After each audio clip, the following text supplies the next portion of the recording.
Deuxième mise en situation, maintenant on est dans les serres. Donc, vous devez fertiliser des plantes dans 2 serres différentes. La première serre contient des plants de tomates en production. Ils sont cultivés au sol dans des substrats en sac, comme vous le voyez ici. Dans la deuxième serre, on cultive des plantes à fleurs en pot, des fleurs annuelles et quelques plantes vertes de gros calibre. La première question, pour chacune de ces cultures en substrat, quel devrait être le pH? Je vous rappelle, le pH en serre, il est de 5,5 à 6. Quand on cultive en substrat, la référence pour le pH, c'est 5,5 à 6. Et la salinité devrait être quelque part entre 1 et 3. Question 2. Si le pH est trop bas, on devrait faire quoi? Bien, on devrait appliquer du lait de chaux ou du nitrate de calcium. La question B. Si le pH est trop haut, qu'est-ce qu'on devrait faire?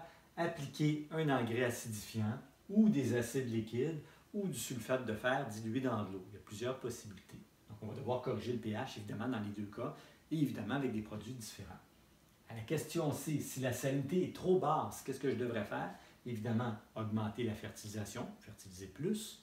Et si la salinité est trop haute, qu'est-ce qu'on devrait faire? Ça dépend des cas. Si c'est un problème qui est léger, on va tout simplement diminuer ou ralentir la fertilisation. Et si le taux de salinité est vraiment très élevé, dans des cas extrêmes, on peut faire ce qu'on appelle un lessivage. Donc, on peut lessiver, c'est-à-dire laver la terre.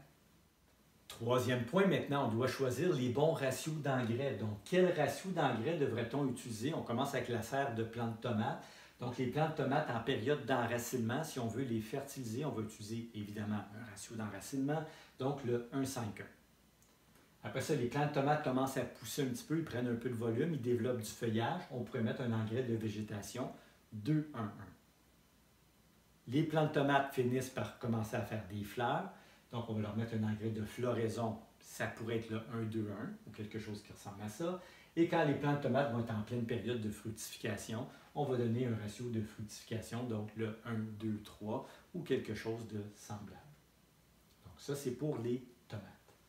Maintenant, quel ratio on devrait utiliser dans les autres serres pour les plantes à fleurs en période de croissance? Encore une fois, avant que la plante commence à faire ses fleurs, on pourrait tout simplement donner un petit peu d'engrais de végétation pour que la plante commence à se développer. Donc, ça pourrait être du 2,1,1 ou quelque chose de proche. Pour les plantes en période de floraison, on va évidemment utiliser un engrais de floraison comme le 15-30-15 par exemple, donc un ratio 1,2,1. Et pour les plantes vertes, évidemment, on va utiliser un engrais de végétation, un ratio qui pourrait être 2,1,1 ou 3,1,1 par exemple.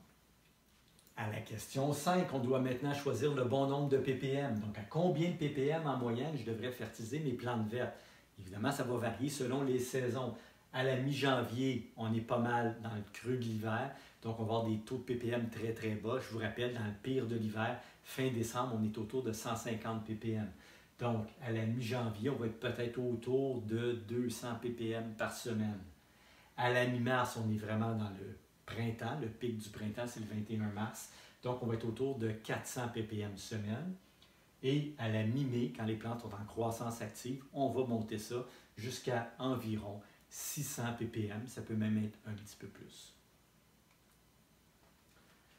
Pour l'ensemble de ces productions, maintenant, quel type d'engrais on va utiliser? Quand on travaille dans les serres, évidemment, le type d'engrais le plus populaire, le plus utilisé sont les engrais solubles. Donc, on va choisir idéalement des engrais solubles. À la question 7, on demande « Choisissez l'engrais à utiliser pour les plantes vertes et calculez les quantités nécessaires pour préparer 150 litres de solution à 500 ppm. » Donc, si on cultive des plantes vertes, on a dit tantôt, on va prendre un engrais de végétation. Parmi les 4 choix qu'il y a ici, l'engrais de végétation le plus approprié, c'est le 28-14-14. Donc, pour les plantes vertes, on va y aller avec un ratio 2-1-1 comme le 28-14-14. Et quelle quantité on va avoir de besoin? On va devoir utiliser la formule des ppm. Gramme égale ppm fois litre sur pourcentage fois 10. Donc, 500 ppm fois 150 litres, le total en haut, divisé par le total en bas de 280.